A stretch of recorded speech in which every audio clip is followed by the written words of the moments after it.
కొంతమంది ఇదే పని, ఇంట్లో పని లేదు, పాటు లేదు, ప్రార్థన లేదు, వాక్యం లేదు, ఏం ఉండదు. 4 నెంబర్లు తీసుకోవడం, వాళ్ళకి వీళ్ళకి ఫోన్లు చేసి ఆ సిస్టర్ అలాగా, ఈ సిస్టర్ అలాగా, ఆ బ్రదర్ అలాగా, ఆ యవనస్తుడు ఇలాగా, వాళ్ళ గురించి వాళ్ళకి మాట్లాడుకోవడం తప్ప నీకు పని ఏం లేదా? జాగ్రత్త సుమా, బైబిల్ సెలవిస్తూ ఉంది, నోటిని కాచుకున్నవాడు క్షేమం కలిగి ఉంటాడు, నోటిని కాచుకున్నాడు శ్రమల పాలవుతాడని బైబిల్ ఉంది. నా మాట కాదు ఇది.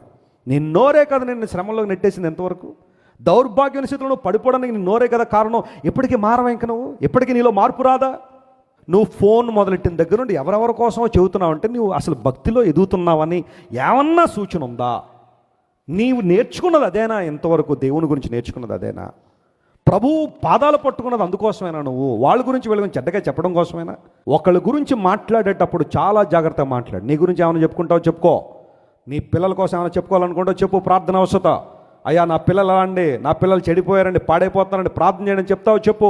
ఇతర పిల్లల గురించి కానీ, ఇతర కుటుంబాల గురించి కానీ, ఇతరుల భార్యల గురించి కానీ, ఇతరుల భర్తల గురించి కానీ తెలిసి తెలియకుండా మాట్లాడ కుటుంబాలను పాడు చేసావా?